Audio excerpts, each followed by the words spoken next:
2017 में आई film housewife को explain करने जा रहे हैं, जो कि एक हॉरर, मिस्ट्री और थ्रिलर फ़िल्म है। मूवी की शुरुआत में हम देखते हैं कि एक ओल्ड लेडी की पेंटिंग से जहाँ पर एक औरत जिसका नाम रॉनी होता है, वो प्रे कर रही थी उस पेंटिंग के सामने में।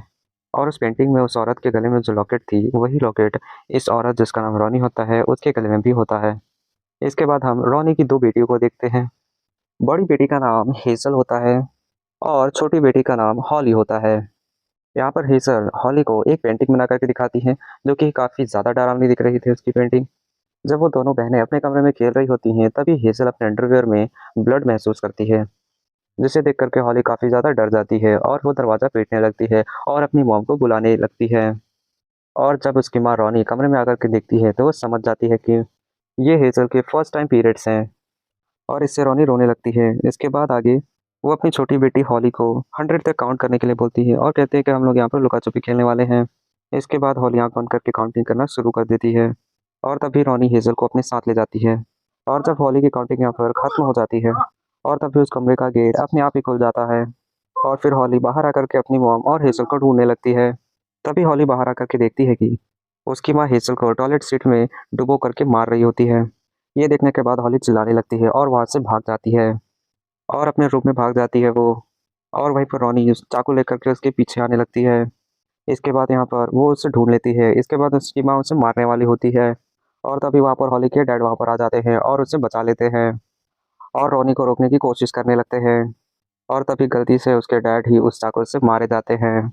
और तभी रॉनी चिल्ला-चिल्ला कर हॉली को अपने पास बुलाने लगती है, लेकिन यहाँ पर वो नहीं जाती और वो वहाँ से भाग जाती है।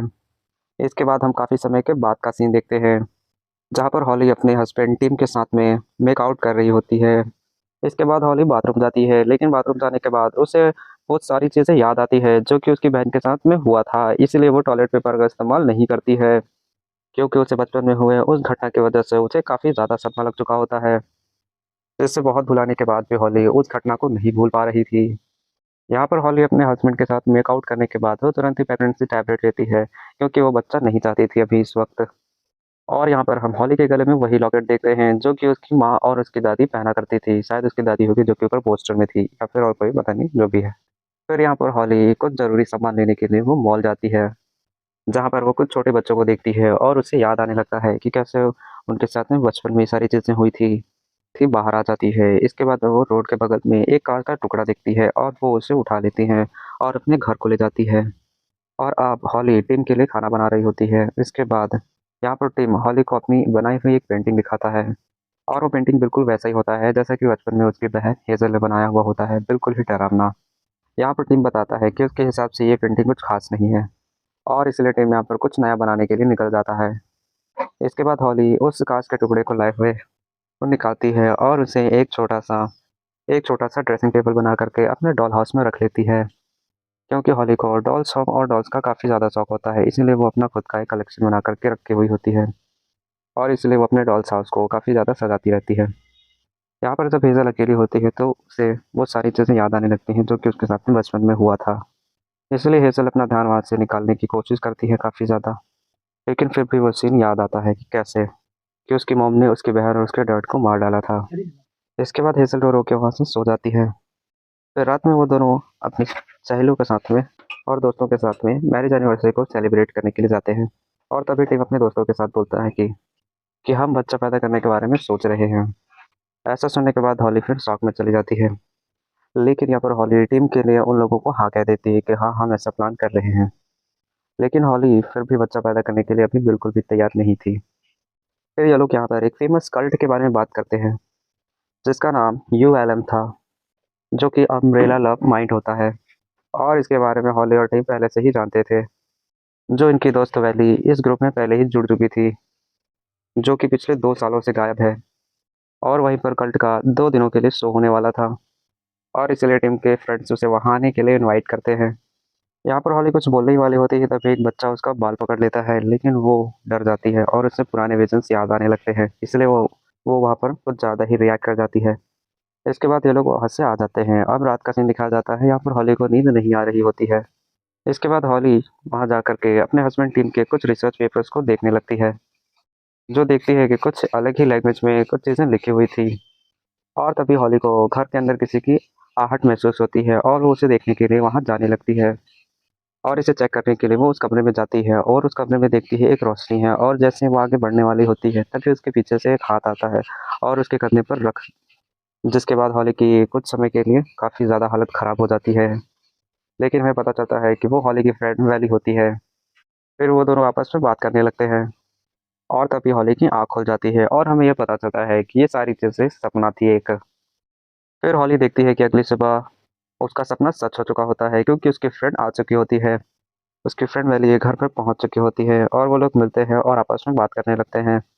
फिर यहाँ पर वैली उन्हें उसे स्कल्ट के फंक्शन में इनवाइट करती है, जहाँ की उसके फ्रेंड्स रात में उसे इनवाइट कर रहे थे, और फिर उसके बाद ये लोग उसी कल्ट में पहुँच जाते हैं, जहाँ पर टीम के दोस्त भी आए हुए होते हैं।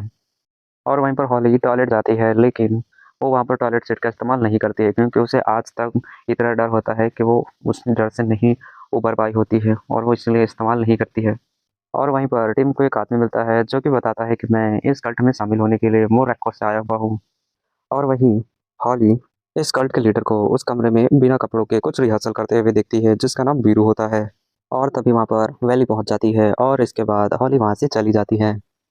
इसके बाद कुछ ही समय में कल्ट की मीटिंग शुरू हो जाती है और तभी स्टेज पर उस कल्ट का लीडर वेरोस आता है और वो कहता है कि हम लोग किसी को भी अपने सपने में देख सकते हैं और इस कल्ट के सभी मेंबर्स हमारे फैमिली हैं। यहाँ पर वीरोस कहता है कि मैं किसी के भी मन की बात को जान सकता हूँ, केवल उसे छूकर ही। इसके बाद वीरोस हॉली के पास जाता है। वो कहता है कि तुम कल्ट की मेंबर हो। फिर वो उसका सर अपने हाथ से पकड़ता है। फिर उसे उसके बचपन की सारी बातें को जान लेता है। और इसी बीच हॉली अपने आप को किसी बाथरूम में देखती है, जहाँ किसी टॉयलेट सीट में बहुत सारा खून निकल रहा होता है। तभी वीरोस हॉली के गले में वो लॉकेट देख करके कल्ट की एक लड़की से बोलता है कि ये वही लड़की है जिसकी हमें तलाश थी। वहीं हम देखते हैं कि हॉली उस कल्ट में जाने के बाद थोड़ा खुश हो रही थी। वहीं टीम को लगता है कि ब्रूस यहाँ पर बहुत ही ज़्यादा चालू इंसान है, वो फ्रॉड है। यहाँ पर हॉली टीम को बताती है कि पता नहीं उसने ऐसा क्या किया कि उसे अब बहुत ज़्यादा फ्री महसूस हो रहा है और काफ़ी ज़्यादा रिलैक्स और हल्का महसूस हो रहा है मुझे।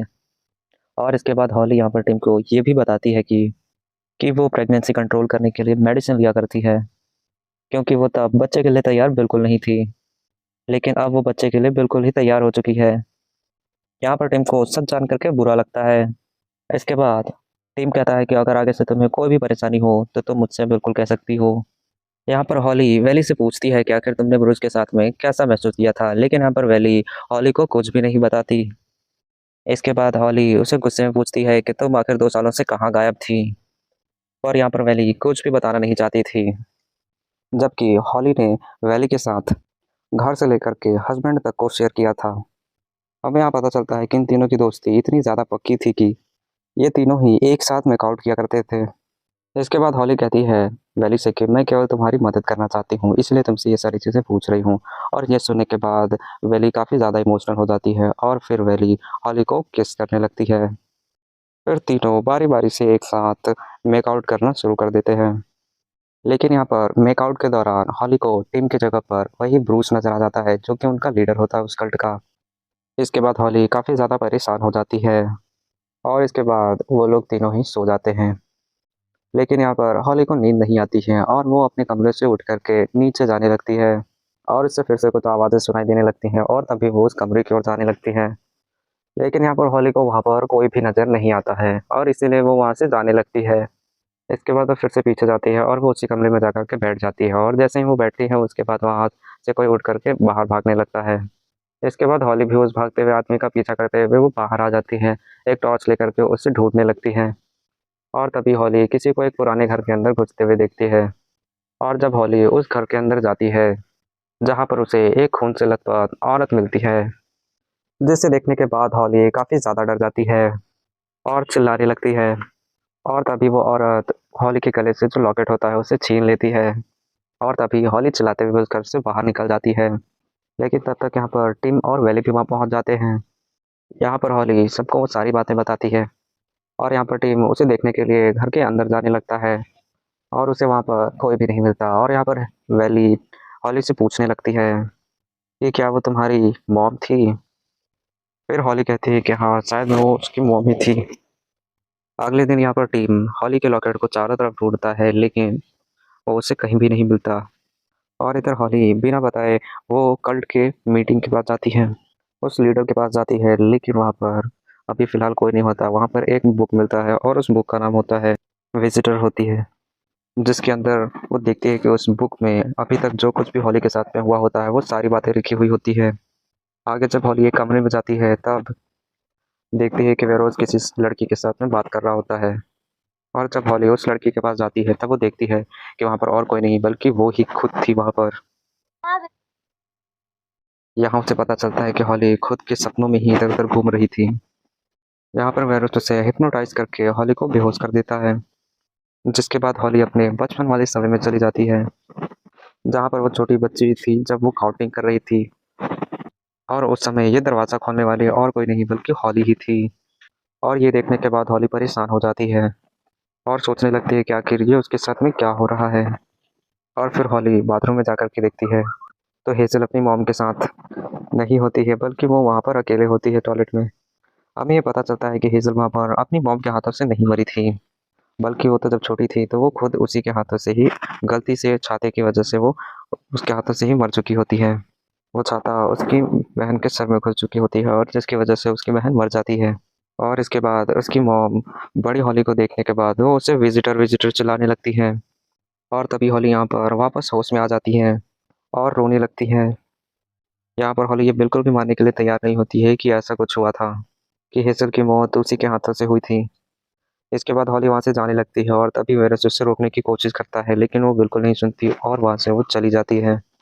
और यहाँ पर हॉली खुद को कल्ट की पार्टी में ही देखती है। यहाँ पर हॉली देखती है कि वो वहाँ से चली तो गई है, लेकिन वो वापस उसी कल्ट की पार्टी में आ चुकी होती है और वो वेरोस के साथ में ही थी। और इधर वेरोस अपने आप में ही बातें करने लगता है। वो बोलता है कि हॉली हमारी मास्टर विजिटर है। और तभी हॉली अपने घर पहुँच जाती है और अपने घर में बेली और टिम को ढूंढने लगती है। और तभी हॉली को अपने घर में एक लड़की दिखाई देती है, जो कि हॉली की बड़ी बहन हेज़ल होती है, जिसे देखने के बाद हॉली खुश हो जाती है।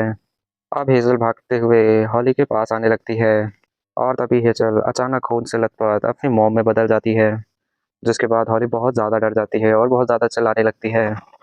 तभी वहाँ पर वेली पहुँच जाती है और उसे संभालने लगती है।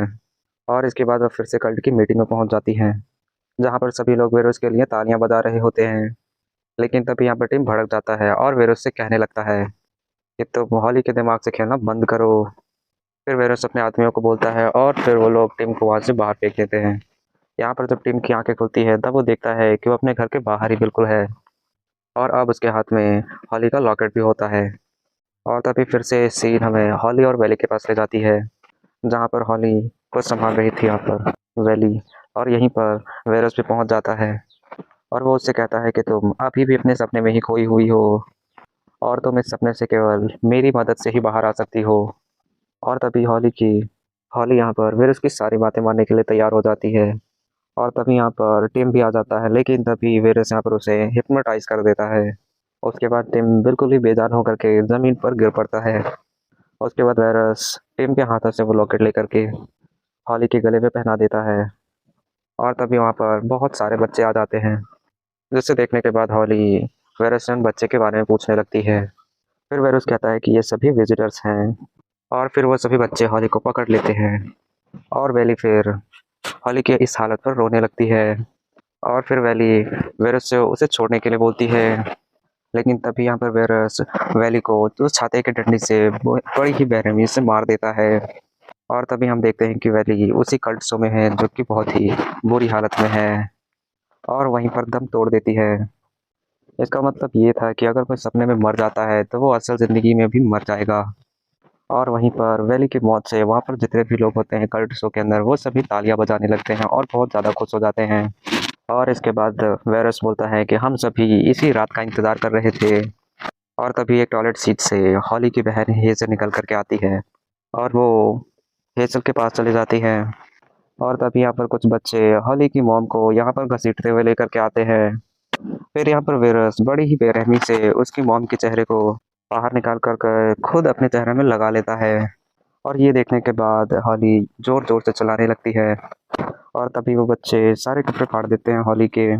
और तभी वेरोस उस लॉकेट को हॉली के पेट पर रखता है और अपना हाथ उसके पेट पर भी रखता है, जिसके बाद हॉली यहाँ पर देखते ही देखते प्रेग्नेंट हो जाती है।